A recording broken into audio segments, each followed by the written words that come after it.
tienen que pagar, se tiene que pagar un vencimiento que no hay plata para pagarlo, si no hay un acuerdo antes entramos en default. Y hay versiones contradictorias, algunas señalan de que ese acuerdo se demoró en estas horas y otras señalan que avanzó. ¿Cuál es tu opinión? Lo que yo creo es que es un acuerdo que tiene muchos problemas. Primero porque lo que el gobierno negocia en Washington, después el propio gobierno o el ala B del gobierno lo baja acá, entonces se le complica.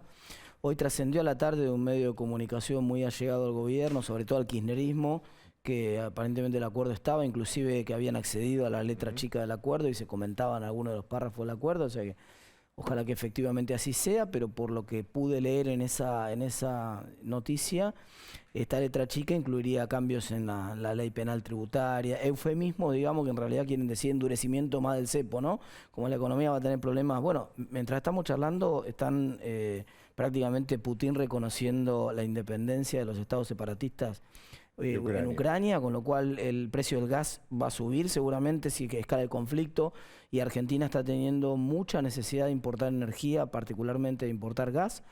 Vamos a tener prácticamente el doble de déficit energético del que tuvimos el año pasado, ya con la condición previa a la hostilidad esta, probablemente si esto escala, además de las consecuencias devastadoras. Aclaremos, Rusia es un gran exportador de gas. Claro, y además los gasoductos pasan por debajo de Ucrania, la mayoría, claro, ¿no? Entonces hay una dependencia muy grande y por lo tanto una tensión muy grande, más allá del desastre humanitario que implicaría la guerra y de las consecuencias potencialmente nucleares sobre las que amenazó Putin en la última, cuando fracasaron las negociaciones con Macron.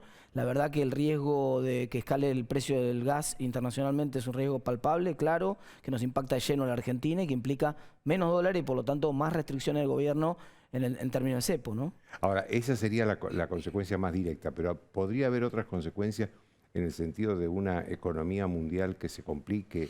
Bueno, más incertidumbre.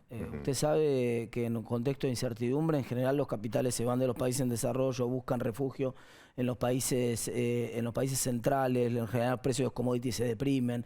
Es decir, el escenario, por eso digo, por supuesto, lo más devastador de todo esto es la crisis humanitaria que seguiría con una guerra y las consecuencias, digamos, si efectivamente Rusia aprieta el botón rojo como amenazó Putin, pero lo inminente es que pase lo que pase, la escalada bélica genera ineluctablemente mayor crecimiento de los precios internacionales de lo que nosotros importamos, que es energía, probablemente depresión de lo que nosotros exportamos, que son commodities, y un escenario de tasas de interés internacionales que van a empezar a subir con el riesgo. Ahora, con el acuerdo con el fondo, ¿va a haber ajuste o no? Exacto, va a haber ajuste. Porque te pregunto esto porque hay gente del gobierno que dice que no, la que responde Alberto Fernández, el propio Alberto Fernández. Es notable los comentarios de, por ejemplo, de Guzmán, lo estaba viendo al tuit de Guzmán diciendo que no iba a haber reforma jubilatoria, porque ellos protegían a los jubilados cuando les congelaron prácticamente la actualización que les correspondía por la ley vieja durante un año, le hicieron por decreto y les comieron a los jubilados casi 6 puntos de su jubilación. Así que realmente ha hecho un ajuste formidable sobre los jubilados de este gobierno y ahora viene el ajuste sobre las tarifas, que por otro lado, digamos, el gobierno hizo mucha demagogia preelectoral con las tarifas y también la hizo con el dólar, congeló el dólar y las tarifas. Y ahora le toca, siempre ellos con la especulación que le gusta a Máximo y que le gusta a Cristina, que lo pague el que sigue, ¿no? Pero ahora al fondo le dice, no, mira, tenés que empezar a pagarlo vos. Y entonces el famoso ajuste es eso, es que el gobierno reconozca que congeló las tarifas, que hizo demagogia, que no tiene plata para pagar los subsidios, que cuanto más tiene que emitir para pagar los subsidios le genera más inflación a la economía y genera un problema de divisas más grande porque la Argentina se pone más dependiente de la cuestión energética, el déficit energético crece. Entonces, la verdad que el panorama es complejo, pero no va a tener otro camino el gobierno que iniciar. La discusión es cuánto del ajuste lo va a hacer este gobierno y cuánto le va a pasar al gobierno que sigue. Ese es hoy el corazón de la única discusión. Ahora, esta reforma, hablabas recién de la reforma previsional, esta reforma que anunció hoy el presidente, que dice que va a tocar las jubilaciones de los jueces y de los diplomáticos. ¿Esta es la reforma previsional? Ojalá sea una reforma, ojalá empiecen por los privilegios. Nosotros tenemos presentado proyectos hace más de 2 años para que se terminen las jubilaciones de privilegio en Argentina.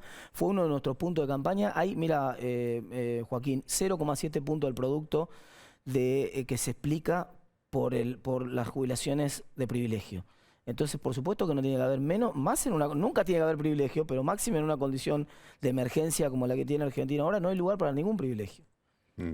Y otra parte de la reforma previsional, ¿cuál sería? Por ejemplo, ¿qué hacer con los 3 millones de jubilados que se agregaron que no aportaron? Hay una discusión de fondo que Argentina se va a tener que dar. Yo nunca vi en ninguna de las reformas previsionales que sufrió Argentina en los últimos años un cálculo actuarial. ¿Qué quiere decir un cálculo actuarial? Para que lo entienda la gente, los números. Los números de cuál es la esperanza de vida de la población, cómo se va sumando gente a la población económicamente activa, cuánta gente se va jubilando y por lo tanto a cuánta gente hay que financiar en los próximos años y con cuánto, de qué vamos a disponer por cómo se viene comportando el mercado de trabajo.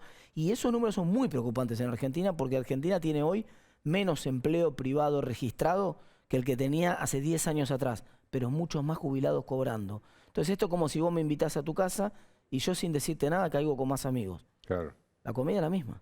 Pero estamos cayendo cada vez que... No pasa nada, traje 3, 4 amigos más. ¿Pero trajeron algo para tirar en la parrilla a tus amigos? No, vienen a comer nada más. Bueno, la verdad que sí. Y encima te estoy diciendo que la torta es más chiquita ahora. Hay menos porciones de pizza porque hay menos trabajadores formales aportando al sistema de los que había hace 10 años atrás.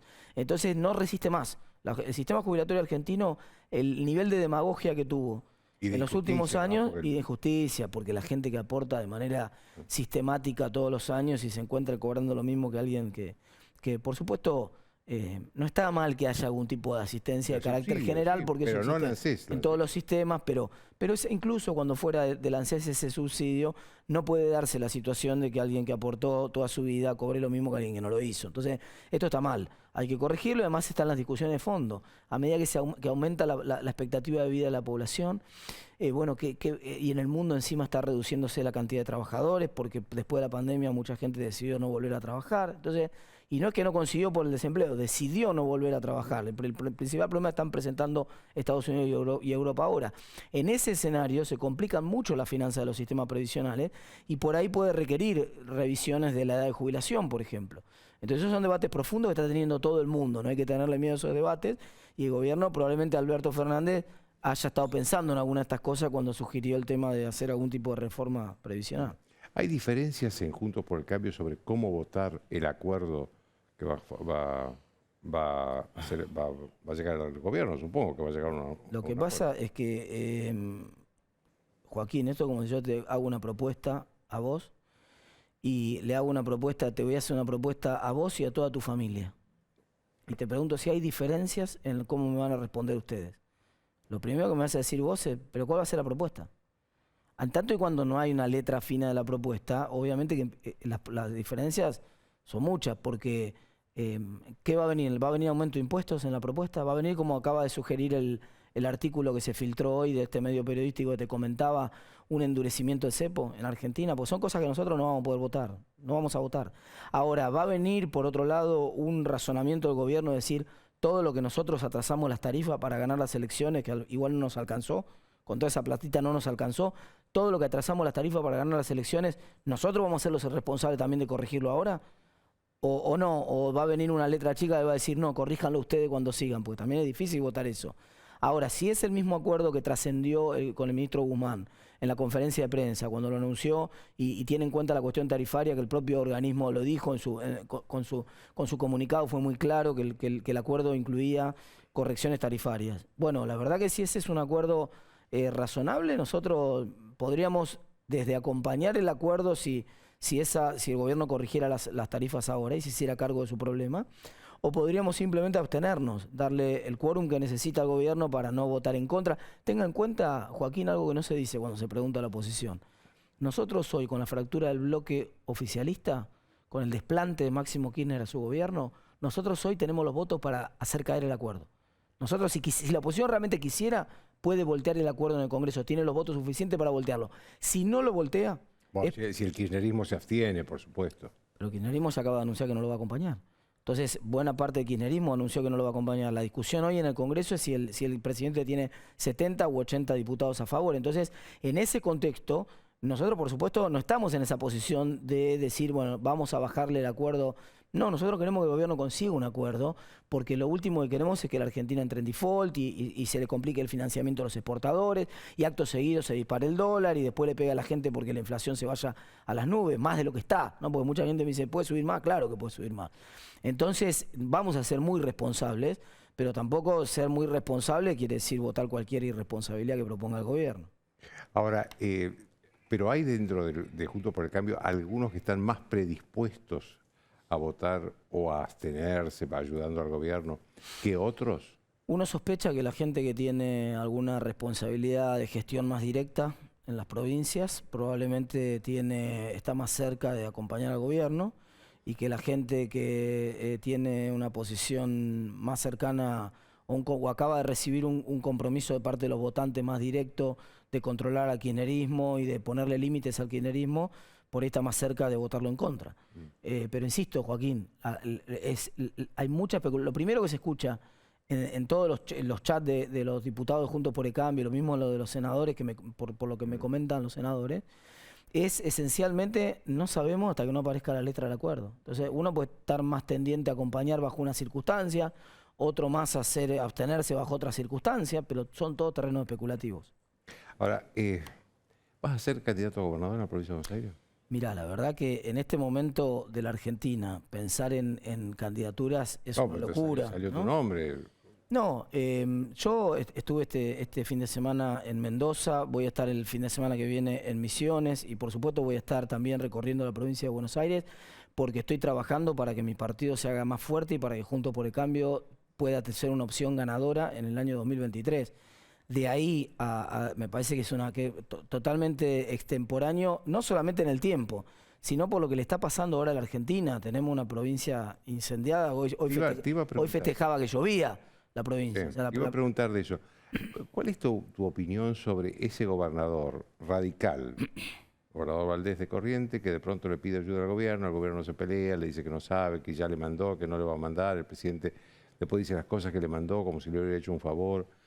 ¿Qué opinión tenés vos? Mira, hay 3 fracasos del Estado en términos generales. 3 fracasos del Estado. Después deslindamos responsabilidad de cuál Estado. Pero hay 3 fracasos del Estado. El primero, no hay un programa ambiental en Argentina. Es decir, se declama, se habla, ¿y sabes por qué se habla? Porque les garpa electoralmente, pero es pura hipocresía. El mismo gobierno que está preocupado supuestamente por el medio ambiente y que se fue a Bahamas a hacer una pantomima medioambiental, o a Barbados, después viene y dice, le pone un subsidio a la producción de energía fósil, que es la que contamina. Entonces hay una confusión, hay una contradicción flagrante entre el discurso y lo que hace el gobierno. No hay un plan ambiental en Argentina, en primer lugar. En segundo lugar, no hay un plan de catástrofes en Argentina. Lo vimos cuando fue la inundación de La Plata, lo vimos ahora, no hay un plan, no hay un plan. El Estado no tiene un plan para actuar en catástrofes y tampoco hay un plan para el día después, de alivio a los productores, no hay un plan. El Estado fracasa a punto tal que la noticia de la semana fue que un influencer pudo hacer en 48 horas lo que no pudo hacer el Estado argentino. Entonces esa es la gravedad de la inoperancia del Estado argentino. Luego, ahora, en las responsabilidades hay determinadas catástrofes en las cuales, por supuesto, hay una responsabilidad de cada uno de los gobiernos de tener una línea de respuesta de emergencia ante una catástrofe, pero cuando la catástrofe trasciende a la frontera y alcanza niveles, fíjate que está Brasil mandando bomberos para ayudar a la Argentina, y nosotros y el Estado argentino decime cuántos aviones compró el Estado argentino en los últimos 2 años. Hidrantes. Aviones en general, hidrantes ninguno compró. No sé. Hidrantes ninguno.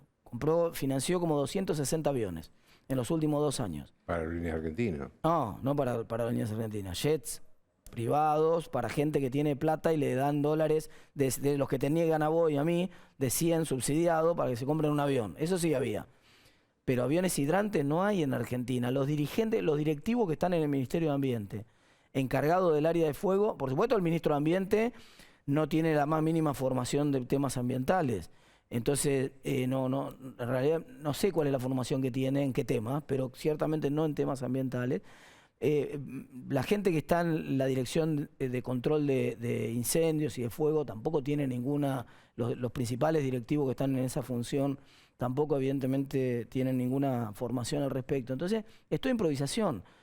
Pongo a fulanito, no sé, Aiza, por fortuna no está el agua contaminada, pero podría pasar que mañana hubiera una tragedia en el Gran Buenos Aires por la administración de una empresa de agua por parte de alguien que no tiene ninguna formación, ni para la administración de empresa, ni tampoco, por supuesto, en materia de ingeniería hidráulica, ni nada por el estilo, que no conoce, no sabe distinguir, digamos, la fórmula química del agua. Es que el gobierno nombra gente porque es amiga o porque corresponde a una corriente política. Y eso puede afectar inclusive a todos los gobiernos. Y eso puede trascender a los gobiernos también, ¿eh?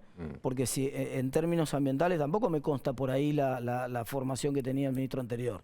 Quiero ser muy honesto con esto. Lo que se tiene que terminar en Argentina es la designación de personas para cargos que requieren determinada idoneidad y que son personas que no tienen ninguna idoneidad. Ninguna idoneidad. Déjame que te haga una última pregunta. El martes próximo, 1 de marzo, habla el presidente ante la Asamblea Legislativa, vos como diputado vas a estar. Claro. ¿Qué imaginás que Alberto va a ser el que va a hablar?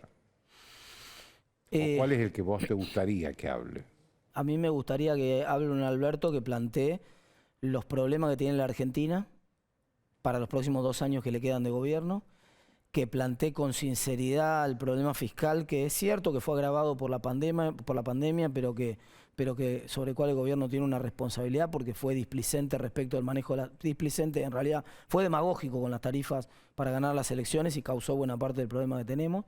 Me gustaría un presidente responsable, que le hable también a la gente de su partido que no va a acompañar o que ya ha dicho que no va a acompañar el acuerdo con el fondo sobre la importancia que tiene el acuerdo para Argentina, que defienda, que se crea el propio acuerdo y que lo defienda a capa y espada, porque así corresponde al gobernante de turno que lo está haciendo, que sea estadista, que piense en la Argentina de los próximos años, que use números. Me encantaría escuchar números de parte del presidente. Me gustaría un discurso con proyecciones, que haga un diagnóstico cuantitativo, numérico, con datos. ¿Dónde está la Argentina parada hoy? Y que trace un objetivo y que para llegar y cuál es la brecha, cuantifique las brechas que tenemos en cada una de las políticas. No quiero oír un presidente hablando de políticas de género, porque resulta que no hay plata para comprar aviones, pero sí hay plata para cambiar los floreros del Ministerio de la Mujer. Entonces yo quiero, si van a hablar de política de género, quiero que identifiquen la brecha de género, que la cuantifiquen y que en términos de cuantificación diga qué pasó con la brecha de género en los últimos 2 años, desde que gobierna él y cuál es su expectativa en los 2 años que le quedan. Si va a hablar de inflación, quiero que lo cuantifique, quiero que diga cuál es la expectativa que tiene para la inflación en los próximos 2 años, que le ponga un número a cada una de las cosas, que le ponga un número a las políticas medioambientales que va a enfrentar. Quiero un presidente estadista. Gracias, Martín. Gracias a vos. Cuando lancé la candidatura acá, ¿no? Por supuesto. Después de una pausa de 1 minuto...